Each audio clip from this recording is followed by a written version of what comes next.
네, 안녕하세요. 이번 시간에는 우리 중국팩의 그 유형자산 하겠습니다. 보통 시중에 이제 교재를 보시면 이제 유형자산 파트에서 다뤄지는 게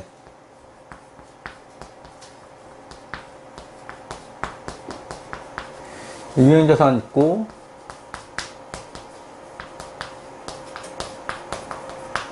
그 다음에 차입원가,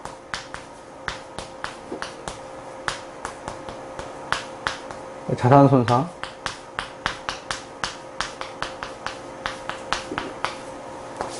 이렇게 이제 보통 시중 교재가 이런 식으로 구성되어 있는데, 실제 우리 이제 기준서를 보시면, 기준서는 각각 있습니다. 유형자산 차트, 차입원가, 그 자산손상, 이렇게 있습니다. 얘가 이제 1016호, 36호, 만약 이제 제가 이제 기억이 잘 안 나는데, 23호인가 21호인가 뭐 그럴 거예요. 그래서 실제로 그 차입원가하고 이제 자산손상은, 요게 유형자산 이제 하위 파트가 아니라, 별도 독립되어 있어요. 독립됐다는 얘기는 차입원가는 유형자산에만 적용되는 게 아니라 이제 적격자산에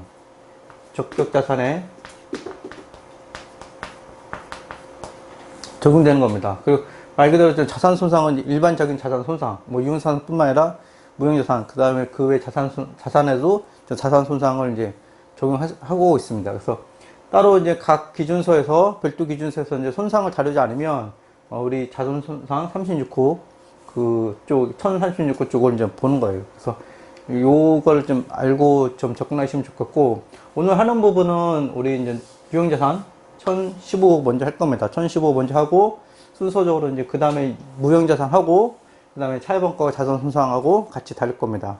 우리가 이제 그 다음에 이제 나오는 것들이 이제 무형자산, 이제 말씀드린 무형자산 있고, 그 다음에 이제 투자부동산이라는 게 있어요. 그래서 유형자산, 무형자산, 투자부동산 이거 한 다음에 차입원가와 자산손상을 다루겠습니다. 실제로 시험 문제에서는 그 차입원가는 단독으로 나오는 경우가 있고, 자산손상 단독으로 나오는 경우가 있고, 합쳐서 나오는 경우가 있고 그렇습니다. 그 1016호 유형자산, 오늘 본격적으로 볼 1016호 유형자산은 크게 기준서 목차가 이제 6가지 되어 있습니다. 첫 번째는 이제 목적, 적용 범위, 용어의 정의. 이건 이제 공통적이죠. 그 다음에 인식, 그 다음에 인식점의 측정, 그 다음에 인식 이유의 측정. 기준서 대부분 다 이런 식으로 되겠어요. 그러니까 용어의 정의가 먼저 다 있고, 그 다음에 인식 부분 있고, 그 다음에 이제 인식 관련돼서 이제 그 유지하는 부분 있고, 그 다음에 제거하는 부분. 유지하는 부분 보통 이제 후속 측정. 기준서에서는 보통 이제 후속이라는 표현을 씁니다. 이런 식으로 크게 되어 있는데, 유형자산도 이제 큰 틀은 이건데, 용어만 좀 바뀐 거예요. 여기서 이제 제거고, 요 4번 항목이 인식점 이후의 측정이 이제 후속 측정이라고 보시면 됩니다. 그리고 유형자산은 우리가 이제 측정하는 때 후속 측정하는 방법이 원가 모형, 저평가 모형이 크게 있습니다. 원가하고 저평가 모형이 있고, 요 감가상각과 손상은 요게 이제 공통적으로 적용이 되는 겁니다. 크게 이런 식으로 되어 있고, 그 다음에 우리가 이제 유형자산 같은 경우는 이제 측정할 때 이제 원가 모형과 저평가 모형이 있는데, 원가 모형 말 그대로 우리가 처음에 이제 취득원가로 이제 가는 겁니다. 취득원가로 가기 때문에 이제 우리가 취득원가 금액이 바뀌지 않겠죠. 저평가 모형은 우리 저평가 모형 말 그대로 저평가하기 때문에 금액을 이제 바꿔주는 겁니다.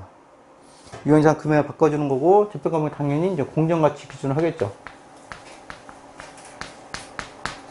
공정가치 기준을 할 거고, 공정가치와 원가 모형은 그럼 어떤 게 더 좋은 방법이냐 할 때, 이제 IFRS 기준이 기본적으로 이제 우리가 이제 자산과 부채의 가격 변동을 대해서 이제 반영해 주는 게 더 좋은 방법이기 때문에, 기본적으로 이제 공정가치가 더 이제 우리가 이제 정보로서는 더 가치가 있는 걸로 이제 판단하고 있습니다.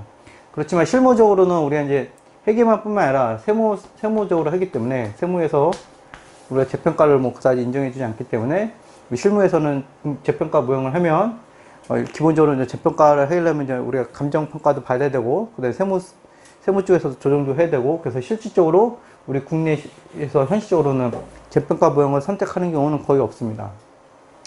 거의 없고, 그 다음에 재평가 모형에서 원가 모형으로 이렇게 이제 우리가 그 정책을 변경할 수가 있는데, 정책 변경하는 것도 쉽지가 않습니다. 왜냐면 지금 말씀드린 것처럼 재평가 모형이 더 좋은 방법인데, 그 우리 정보 이용자들한테 원가 모형 가게 되면 더 나쁜 방법을 가기 때문에 이거를 좀 논리를 만들기가 어렵습니다. 그 다음에 원가 모형에서 재평가 모형으로는 가기는 좋죠. 가기는 더 좋은 정보고. 그 다음에 기업 입장에서도 재평가 모형을 하면 자본 잠식 상태에서 만약에 재평가 모형을 하면 자산 우리 토지 쪽을 이제 그 크게 올릴 수가 있기 때문에 니즈가 갑자기 생길 수가 있습니다. 그래서 웬만한 우리나라 실무에서는 대부분 원가 모형을 다 취득하고 있는데 이제 시험에서도 이제 재평가 모형이 가끔 나오는 것 같긴 하더라고요. 근데 실제 실무에서는 재평가 모형은 거의 안 쓴다, 우리가. 여러분들이 가면 이제 극히 예외적인 경우가 있습니다. 그래서 재평가 모형은 제 보기에는 극히 뭐 깊이 갈 필요는 없을 것 같고, 기본적인 개념 정도로만 아시면 될 것 같습니다. 감가상각도 뭐 여러분들이 잘 아시지만, 우리 정액법하고, 이제 정률법. 여러분들이 뭐 회계 원래 했으면 이제 정액법하고, 정률법. 이렇게 했는데, 실제 우리 기준서상에서는 정액법과 정률법이 이제 동일 레벨은 아니고, 정률법은 이제 우리가 이제 체감법이라고 해서 그쪽에 하위 레벨에 있는 겁니다. 그래서, 근데 정액법과 정률법이 있는데, 우리 기본적으로도 그 세무상하고 뭐 여러 가지 이유로 해서 주로 정액법을 많이 쓰고 있습니다.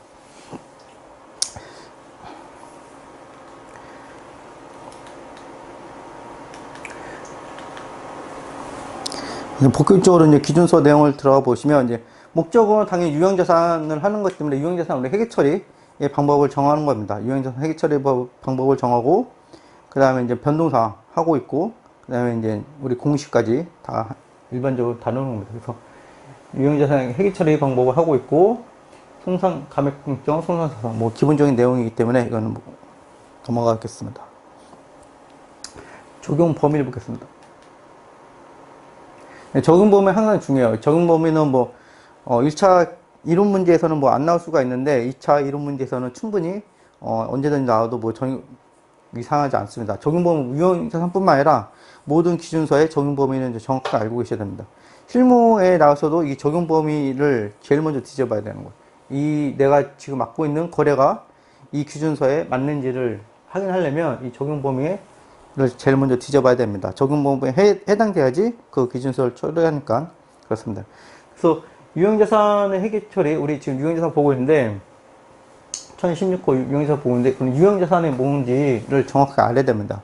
유형자산의 회계 처리, 유형자산 회계 처리 적용하는 거기 때문에 유형자산의 뜻을 알아야 되고, 유형자산은 다음에 이제 정의에 나오겠죠. 그 다음에 이제 예외적으로 우리가 이제 여기에는 이런 것들은 1번부터 4번까지 명시적으로 이제 기준서에 나와 있죠. 적용하지 않는다고.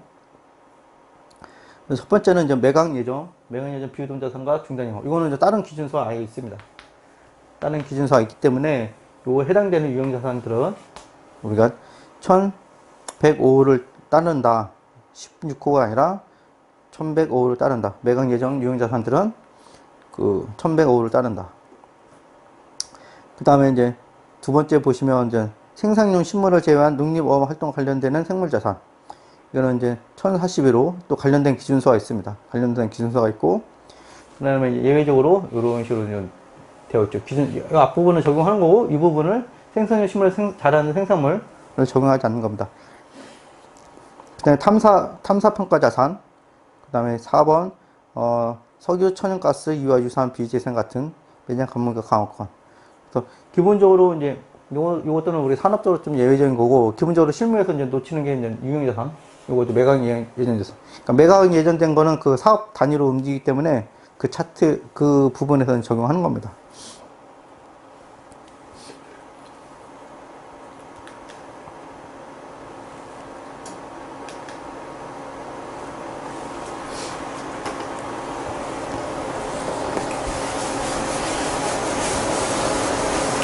그 다음에 우리 투자부동산에 따라서 투자부동산 기준서 따로 있는데, 투자부동산에 원가모형 적용하는 경우, 그다음에 원가모형 적용하면 우리 그 16호에 있는 원가모형이 다른다, 이렇게 이제 되어 있습니다. 그러니까 투자부동산 쪽은 원가 모형에서는 다루지 않습니다. 이 기준서에서는 투자 부동산 쪽에서는 원가 모형을 다루지 않고 원가 모형은 이제 우리 유형자산 쪽에 다루고 있습니다. 이 정도 이제 하나 알고 계시면 되고, 그 다음에 용어 정의가 이제 중요하죠. 용어 정의. 용어 정의는 이제 가끔 시험 문제에서도 좀 나옵니다. 객관식 우리 지문에서도 나오는데 객관식 문제에서 나오고 있어요. 그래서 감가상각은 첫 번째 이제 감가상각 대상 금액을 내용연수, 대상 금액하고 내용연수를 체계적으로 배분하는 것이라고 되어 있습니다. 그러니까 이게 뭐냐면 우리가 이제 배분하기 때문에 이제 자산이 있겠죠. 유형자산. 유형자산이 있으면 우리가 취득 원가가 있습니다. 취득 원가. 감가상각 대상,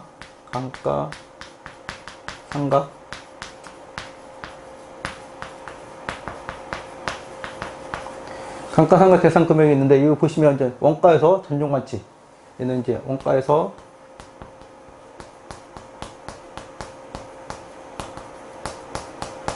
전종가치를 이제 뺀 금액이 이제 감가상각 대상이 되는 거고, 요게 이제 되는 거고, 그 다음에 내용연수. 유형자산은 이제 뭐 재고자산 같은 경우는 판매 목적이기 때문에 판매할 때까지 이제 우리 갖고 있는데, 유형자산은 판매 목적이 아니잖아요. 그러니까 우리가 계속 갖고 있는 거예요. 갖고 있는 건데, 가치가 이제 우리가 이제 그 떨어지는 것들이 있죠. 우리 가치가 미래 경제적 효익이라는데, 미래 경제적 효익이 이제 상응되는 것들이 있습니다. 토지 같은 경우는 이 특성 때문에 미래 경제적 효익이 뭐 줄진 거의 않죠. 그래서 우리가 생각을 안 하는데, 미래 경제적 효익 같은 게 좀 줄는 것들이 있습니다.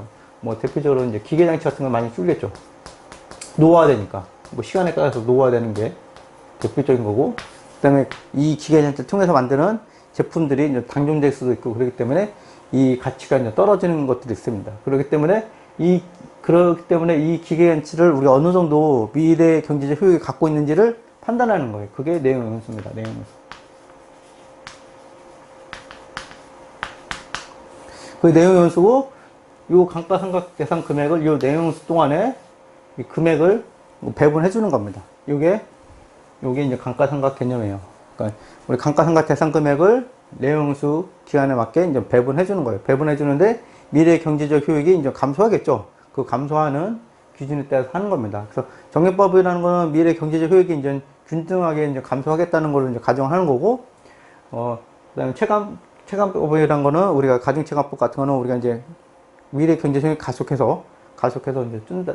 그 처음에 많이 경제적 효익이 줄고 점점으로 이제 덜 준다는 그런 것들을 되어 있습니다. 그래서 감가상각이라는 거는 우리가 이제 평가가 아니고, 평가로 인해서 이제 감소시키는 게 아니라, 얘를 뭐 평가에서 감소시키는 게 아니라 이 자체 감가상각 대상 금액을 미래 경제적 효익에 따라서 배분하는 거예요. 요 한 단어가 이제 더 있으면 좋은데, 미래 경제적 효익, 내용연수라는 단어에 미래 경제적 효익이 있는 겁니다. 그래서 평가 개념이 아니다, 배분을 하는 거다, 이런 걸 알고 계시면 되고. 근데 이제 공정가치라는 거는 우리가 이제 자산 손상이라든지 우리가 재평가 모형에서 쓰는 겁니다. 그래서 공정가치는 우리 기준서 여기에 이제 정의되어 있지만, 우리 공정가치가 각 기준서에 나오고 있습니다. 그래서 공정가치는 기본적으로 이제 제3자의 거래가 있고 시장이 있는 거죠. 객관적으로 우리가 이제 측정 가능하고 관찰 가능한 겁니다. 좀 많이 나왔던 거고, 기업 특유 가치는 얘랑 좀 반대 약간 개념이죠. 기업 특유 가치는 우리 내부적으로 이제 구하는 겁니다. 기업 내부적으로. 그래서 얘는 이제 우리가 이제 증거력이 좀 떨어지겠죠. 공정 가치는 외부에 관찰되는 거고, 기업 특유 가치는 내부에서 관찰되는 겁니다. 그 다음에 이제 내용연수. 내용연수는 이제 보시면 이제 기업이 자산 사용했을 것으로 예상하는 기간이나 자산에서 얻을 것으로 예상하는 생산량 또는 비슷한 기간, 그러니까 사용할 수 있는, 자산에서 얻을 것으로 예상되는, 그러니까 미래 경제적 효익이라고 보시면 돼요. 효익이 있는 기간, 이렇게 보시면 되고, 송산차손 같은 경우는 장부 금액이 횟수 가능액을 초과하는 금액. 횟수 가능하고 이제 장부 금액이 계속 바뀌니까 이거 이제 비교를 하겠죠. 그래서 장부 금액 횟수 가능액보다 이제 크면 이 금액에 맞게 우리가 이제 손상차손을 인식해 주는 겁니다. 이건 우리 재고자산에서 이제 적법하고 좀 비슷한 거예요. 그래서 환입도 가능합니다, 얘로.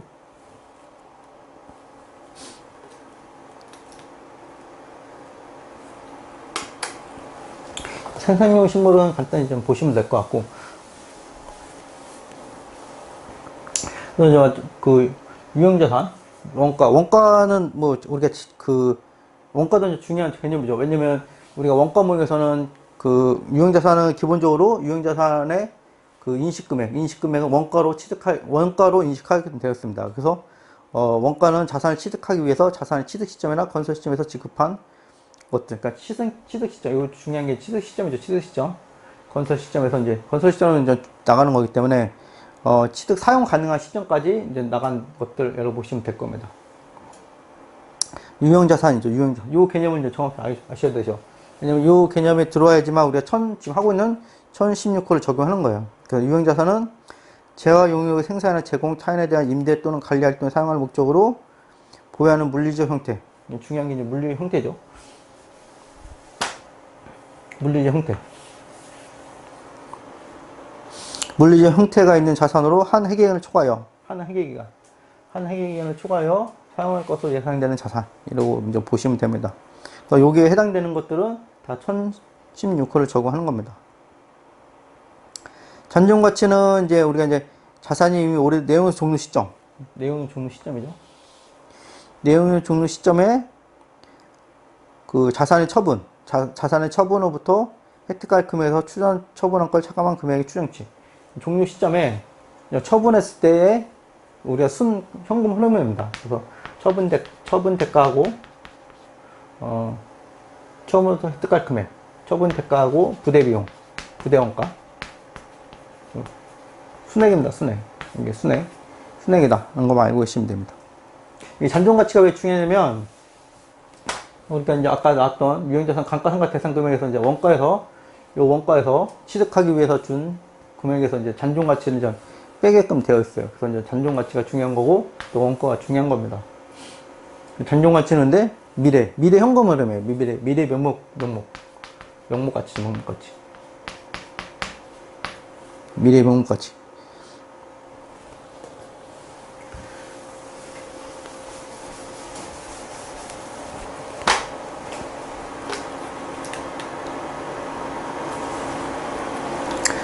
장부 금액은 여기 이제 우리가 원가에서 감가상각 누계가 선상차손 뺀 금액.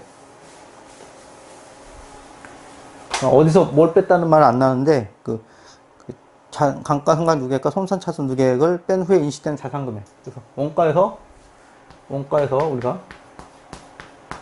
감가상각 누계, 감누회하고 손상 누계액을 차감한 겁니다.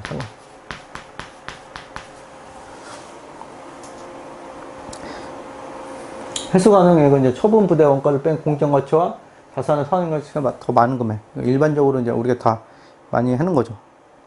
사용가치하고 공정가치하고 좀 더 많은 금액. 더 큰 금액이라는 거는 당연히 회사에서는 합리적 결정하겠죠. 공정가치가 이 둘 중에서 큰 걸로 쓰겠죠. 이게 공정가치보다 사용가치가 더 크면 계속 사용할 거고, 공정가치가 사용가치보다 더 크면 팔겠죠. 그렇기 때문에 회수 가능액은 둘째 하는 겁니다.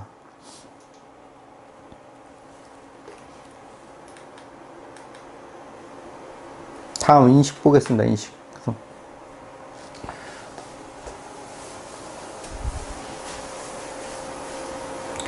우리가 유형자산은 이제 보시면 이제 자산 중에 비유동이고, 그 중에 이제 유형자산 이렇게 되어 있는 겁니다. 이렇게 되어 있기 때문에 당연히 자산의 정의를 이제 충족시켜야 되는 거예요. 그래서 일반적인 얘기. 보시면 1번은 보시면 자산으로부터 발생하는 미래 경제 효익이 기업에 유입될 가능성이 높다. 이거는 자산의 기본 특징이죠.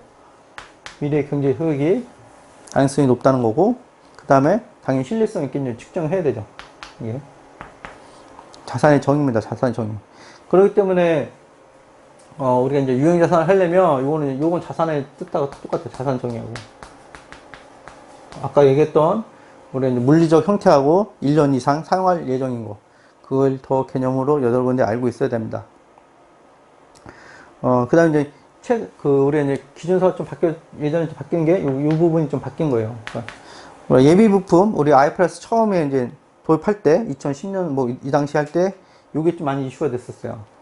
이게 이제 예비 부품하고 데커션 장비하고 이제 큰 회사들은 이게 좀 이슈가 되는데 어떤 이슈가 있냐면 이걸 얘를 뭐 재고 자산을 봐야 되냐, 유형 자산을 봐야 되냐, 우리가 이슈가 됐었습니다. 보시면 예비 부품 데커션 장비의 수성 연구와 같은 항목은 유형 자산 정의를 충족하면 이 기준에 따라 인식한다. 그렇지 않다면 그러한 항목은 재고 자산으로 분류한다. 그래서 이런 것들은 유형자산 정의. 유형자산 정의는 요 앞부분이 아니라 앞에 우리 용어의 정의 쪽에 있던 그 유형자산 정의, 물리적 형태가 있고, 우리 1년 이내, 1년 이상 사용할 예정인 것들을 이제 충족하면, 그 유형자산을 보는 거예요. 그 다음에 유형자산을 보지 않으면 재고자산을 보는 겁니다. 그 다음에 이제 유형자산의 단위, 인식 단위에 대해서는 우리가 회사별로 이제 케이스 바이 케이스잖아요. 원래 이제 그 우리 중요성 기준에 따라서 다양하기 때문에 이건 이제 기준서에서는 정하지 않았습니다. 기준서에서는 이제 범위를 정하지 않았고, 그래서 특수한 사항을 보시면 특수한 사항을 이제 기업이 이제 고려해서 하는 거죠. 기업이 고려해서 하는 겁니다. 상당히 중요한 항목들만은 세밀하게 이제 쪼갤 수가 있는 거고, 유형자산 자체가 그 기업 내에서 중요하지 않으면 아예 이제 통째로 하나로 그 유형자산을 묶고 갈 수도 있는 거예요. 금융공급이 이런 식으로, 그러니까 제조업이 아닌 경우라든지, 뭐, 이제 큰 유형자산이 이제, 페이퍼 컴퍼니라든지 뭐 이런 식으로 이제 유형자산이 아는 그 회사, 유형자산이 크지 않으면은 굳이 유형자산을 쪼갤 필요가 없는 거죠. 하나로 가는 겁니다. 그래서 이제 회사 사항을 봐서 하는 겁니다.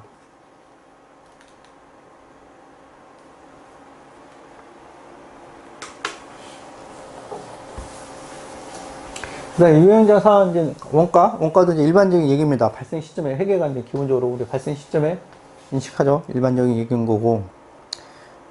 그 다음에 유형자산을 매입하거나 이제 건설할 때 최초로 드는 원가뿐만 아니라 후수적으로 이제 증설, 부품 대체, 수선 유지 관련해 드는 원가도 이제 포함한다. 그러니까 이거는 이제 일반적인 얘기를 적어주는 겁니다. 뭐냐면 지금 유형자산은 원가인데,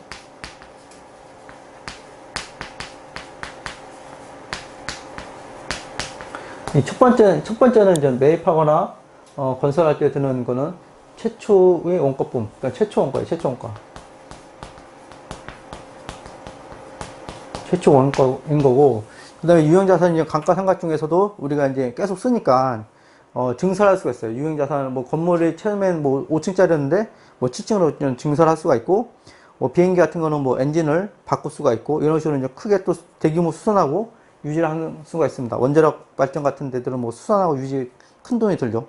이런 것들은 이제 자산성. 중요한 게 자산성이에요, 자산성. 자산성이 있는 거냐. 자산성 유무. 자산성 유무는 이제 미래 경제적 효익이 증가되는 거냐. 이걸 보겠죠. 그래서 이런 것들은 이제 후속 원가. 후속 원가가 앞에 나왔던 자산성하고 유형자산의 정의를 충족시키면 자산으로 인식한 거고, 그렇지 않으면 비용을 처리하겠죠. 그래서 웬만한 증설이라든지 부품 대체, 중요한 부품의 대체는 이제 자산성이 있는 거고, 그렇지 않은 뭐 소모품 같은 것도 대체는 이제 비용을 떨겠죠. 그 다음에 수선 유지도 이제 우리가 대규모 미래 경제 효용을 유지하거나 이제 증가시키는 것들, 대규모 이제 점검 같은 것들은 이제 자산성이 있는 거고, 일반적인 그 수선 유지비 활동 같은 것들은 이제 비용을 하는 겁니다. 그래서 이 말의 의미는 무조건 원가를 포함하는 게 아니라 상대적으로 요 앞에 인식했던 인식 원칙을 적용해서 그 기준에 맞으면 자산으로 가는 거고, 그렇지 않으면 이제 비용을 하는 겁니다.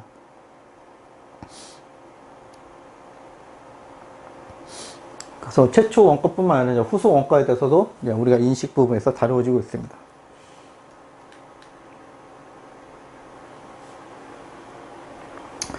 이제 최초 원가에 대해서 이제 다시 또 상수를 하고 있죠. 구체적으로 이제 두고 있는데,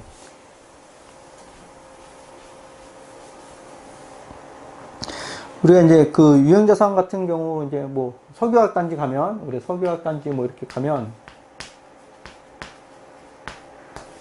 석유화학을 이제 만드는 관련된 뭐 화학 제품 같은 만드는 이제 공장이 있고, 그렇지 않고 이제 우리가 각종 법에 의해서 폐기물이나 안전이나 이제 환경상 이유로 추가적으로 이제 보조죠.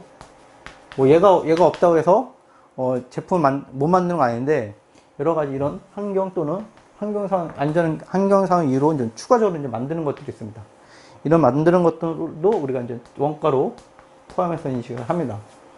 그래서 보시면 이제 그 추가적으로 안전 환경상 이유로 취득하는 유형자산은 그 자체로는 이제 직접적인 미래 효익을 얻을 수 없지만, 이 말이 뭐냐면, 이 자체로는 뭐 제품 같은 걸 만드는 게 전혀 하는 이유가 없는 거예요. 그러니까 얘가 없어도 제품 만들 수가 있는데, 그 얘기입니다. 미래 경제 효익을 얻을 수 없지만 하는 거는 그런 얘기예요. 근데 이게 없으면, 다른 데서 미래 경제 효익이 필요 없어. 이게 없으면 이런 것들을 허가하지 않거나 뭐 이런 식으로 되는 거죠. 이게.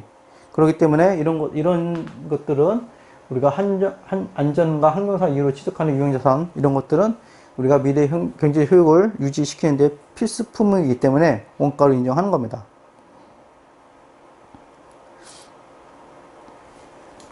자산으로 인식할 수 있고, 이런 것들도 마찬가지로 우리가 손상을 평가하는 겁니다.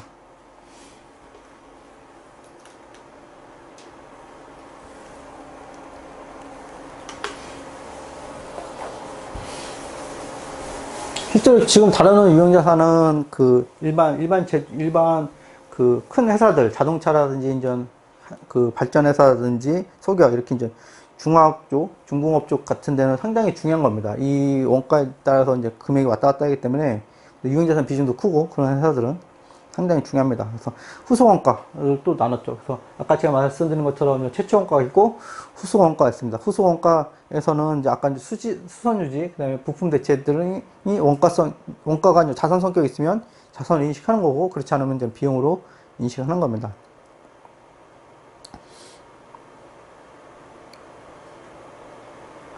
그래서 이제 첫 번째, 여기 보시면 수선유지에 관련해 발생하는 원가는 해당 유형자 잔부 금액에 포함하여 인식하지 아니한다. 요런 말이 또 나오는데, 요거는 이제 일반적인 우리 수선유지, 이거 중요하지 않은 금액을 말하는 겁니다. 이러한 원가는 발생 시점에 단기 손익을 인식한다. 그래서 요 문구가, 앞에 문구가 상충되는 게 아니에요. 여러분들이 잘 읽으실 때 그런 식으로 보여야 됩니다. 그래서 수선유지가 자산성이 있는 게 있고 없는 게 있습니다. 그래서 평가는 미래 경제적 효익입니다.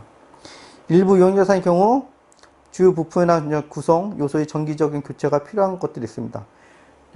발전소 같은 것들은 이제 우리가 뭐 철강도 마찬가지인데, 정기적으로 이제 여러분들은 이제 기사를 보시면 이제 그 공장이 멈추는 경우가 이제 나와요. 우리가 이제 정기 점검 때문에. 그런 것들은 이제 우리 미래 경제적 효율을 유지하는 거기 때문에 자산성이 될 가능성이 되게 큽니다.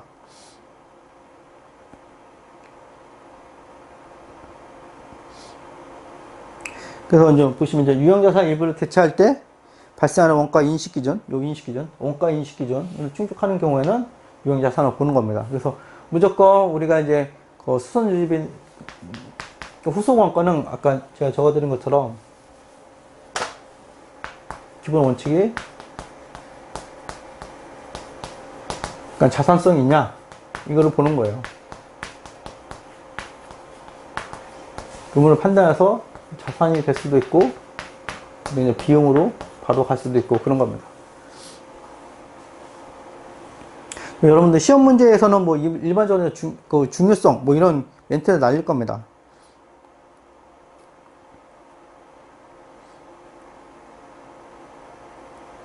그 다음에 여러분들 또 이제 하나 아셔야 될 게, 이제 여기 보시면 이제 얘도 이제 밑줄은 되어 있지 않은데, IFRS 기준이 들어오면서, 우리 이제 항공기, 예를 들면 항공기. 여기 이제 항공기가 되면, 항공기 자체를 이제 자산 하나로 잡는 게 아닙니다. 자산, 원칙이 이제,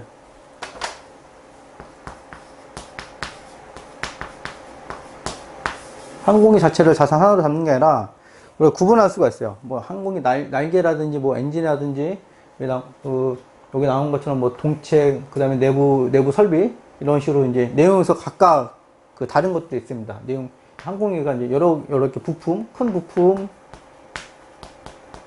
1, 2, 3, 조립이니까 대부분. 조립에서 이루어지기 때문에, 그러면은 각 부품별로 우리가 이제 자산을 뭐 예를 들어 100억에 사면, 이 각각의 상대적인 공정 가치가 있을 거예요. 상대적 공정 가치가 뭐, 얘 30%, 20%, 뭐 10%, 40%면, 이 100억을 요게 따라서 쪼개지는 겁니다. 20억, 10억, 40억 쪼개지고, 각 부품별로 이제 내용수가 정해진 게 있어요. 내용수별로 이렇게 이제 각각 관리하는 거예요. 이런 식으로. 그래서 실제 얘가 이제 우리가 이제 시스템적인 용어는 얘가 이제 마더 이런 개념인 거고, 얘가 이제 종속된 것들을 갖고 있습니다. 그래서 실제 자산번호가 얘가 이제 1000번이면 얘는 뭐 1001번, 1002번, 1003번, 1004번 식으로 해서 이제 관리를 하는 겁니다. 그래서 실제로 각각의 관리하는 거고, 얘가 또 매각되면 전체가 다 매각되는 거죠. 이게 컴포넌트라고 해서 이제 우리가 알파에서 들어오면서 이런 개념들이 많이 들어왔습니다. 그래서 보시면 항공기 경우에는 자석과 이제 치사실 등 내부 설비를 항공기 동체에 대한 내용 동안 여러 번 교체할 필요가 있다. 그러니까 따로따로 구분해서 관리한다는 그런 의미입니다.